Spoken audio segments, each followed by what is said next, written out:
Thank you. So it's very hard to give a future rabbi 7 to 10 minutes to speak. That's what I've learned in rabbinical school, so I'm going to do my best. I'll talk very fast. I had a lot of caffeine, so I'm all set. So I'm actually here representing the JCCs of Los Angeles, 6 JCCs, a resident camp that has 2 locations, a kosher food pantry, a children's museum, and a senior center. But that was actually 1986. And as you know, the JCCs in LA, and I watched it for the last 25 years, collapsed over those years.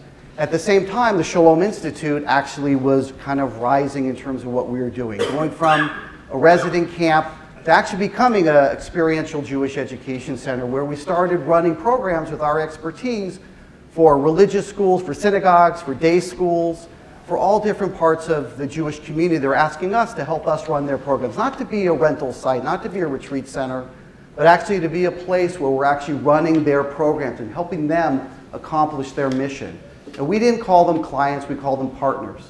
Partners in accomplishing the mission of ensuring the Jewish future.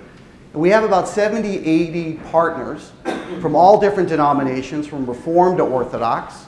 We actually helped Moshava start their camp out in Moshava, Malibu, which is now Moshava, California, B'nai Akiva. We actually helped run their program. We were running an Orthodox camp. So throughout those years, we built relationships, we built partnerships with these organizations. And at this point, there's about 1,500 kids that come through religious school retreats and day school retreats.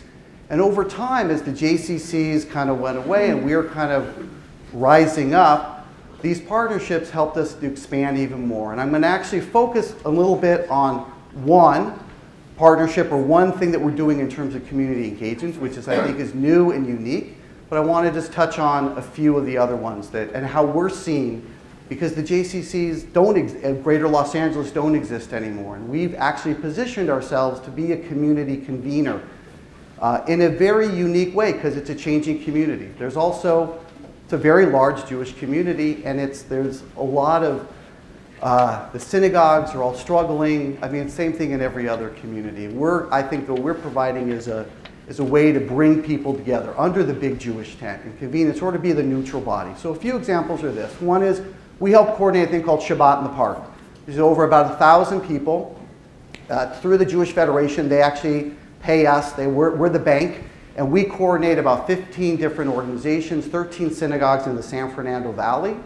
And I'm up there, I'm the MC because I'm the neutral body. All the clergy are in the back there. No one can bring their flyers, no one can advertise themselves. Everybody's there about community. And that's one of the roles that the Shalom Institute plays. So for me, in terms of as now the JCC entity, we're the convener. We're the community convener. We're not the politics of all the different parts. We're actually able to bring people together.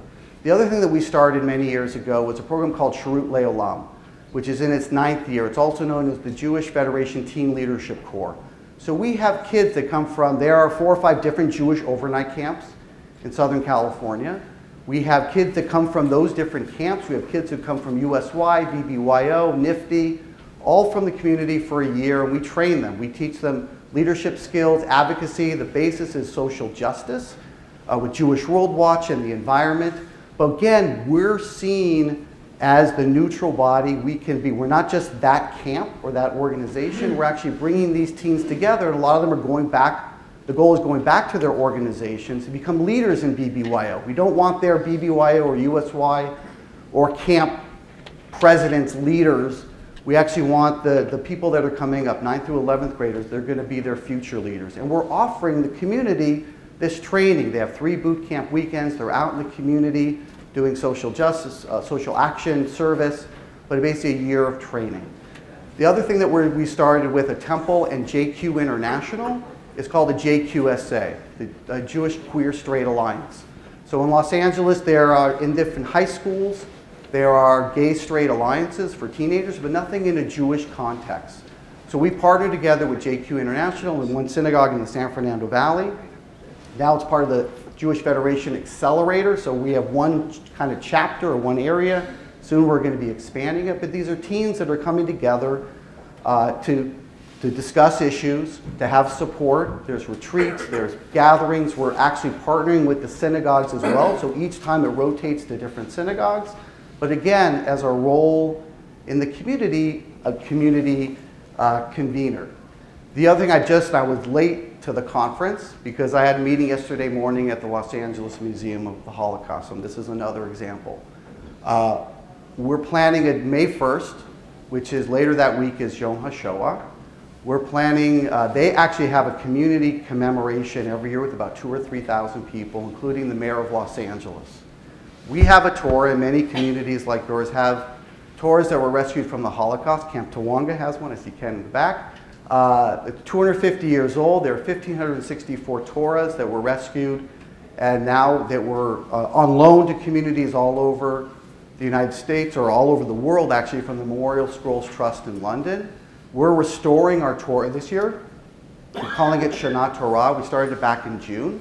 And actually part of the culmination, and we're partnering with the Los Angeles Museum of the Holocaust, not just for May 1st, but ongoing education and curriculum development to actually give to synagogues, because we discovered that many of the synagogues in Los Angeles, through the changeover in rabbis and leadership, that they maybe have 5 or 6 Torah scrolls, and the 1 or 2 that they might have, they're on loan, they didn't even know what they had. It's sitting in the back of the ark, just lost. Some places are using it for education, so we're gathering that information as well, and we're actually creating a reunion. There's 75 Torahs in Southern California. Hebrew Union College has one, American Jewish University, synagogues, different organizations, and we're bringing together in partnership with the Los Angeles Museum of the Holocaust and gathering together that day. The mayor will be there. The mayor will probably be finishing writing the last letter of our Torah. But it's bringing the community together, convening over something that's really valuable and really important, and us being the convener of that, and also providing the educational programming that's going to go with it. So those are just a few examples of just thinking outside the box, that we kind of repositioned our role in the community because as conveners and getting people together. A few years ago we started with Craig Tauman. We called it the Big Jewish Tent in LA, the Jewish County Fair, and we brought 50, 60, 70 organizations together for a variety of events, even including, we called Shabbat at the Ford Amphitheater, which is near the Hollywood Bowl, which holds about 2,000 people, where again we convened all different synagogues and organizations together to be in a public space Judaism. But let me tell you more about public space Judaism. So this is from Nehemiah. We know Ezra brought the Torah to the people. So why do we read Torah on Mondays and Thursdays? It was in the marketplace. And we know that there are a lot, at least in Southern California, there are a lot of Jews in the marketplace. That's where we're actually going out in terms of community engagement. So 3 years ago, I was lucky to be part of a mission by the Jewish Federation to look at what Israel was doing for adults with developmental disabilities for housing and employment opportunities. I came back very inspired after seeing a couple of kibbutzim in Israel, and we started what we call the, that's our Shemesh Organic Farm, the Shemesh Enterprises, or the Farm Fellows. So now we have 25 adults with developmental disabilities working part-time at the Institute, doing all different types of jobs, from irrigation to turning over planter boxes to making products, picking our produce. We have our produce license, we have our nursery license, we can create starts. We're creating all different products, and now we're actually at 4 different farmers markets all over Los Angeles.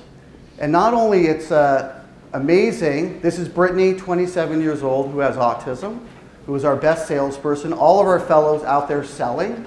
But as you can see right below her, there's information. So there are many collateral benefits. One, it's amazing how we're changing the lives of the adults, giving jobs, have employment opportunities.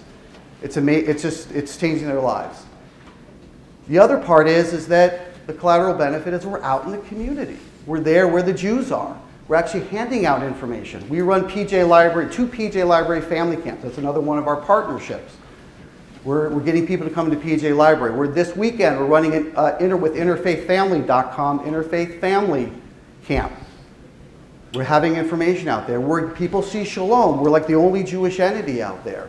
We're engaging people. We're talking about different programs. not only for us, but we're sharing programs with the Federation and anybody who wants to be out there with us. Interfaith family, like we've been trying to get into farmers markets.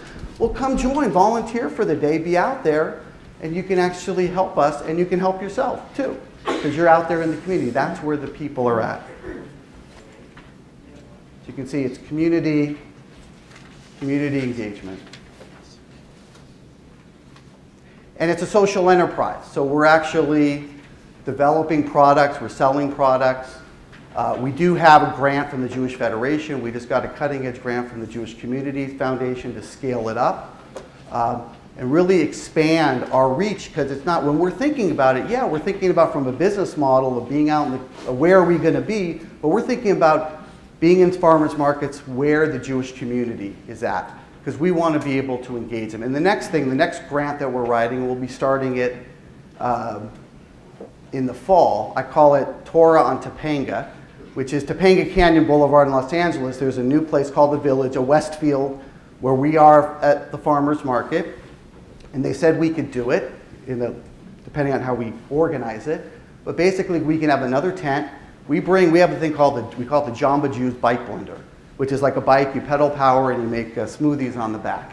So with that other tent, we're going to start actually providing different Jewish educational opportunities, where whether we're doing a whole food demonstration on the 7 species and basically offering to different rabbis in the community and other Jewish educators, come to our farmers market, come at 10 o'clock on a Sunday, we're going to advertise it, and come out there and we're going to be actually meeting the Jews where they're at.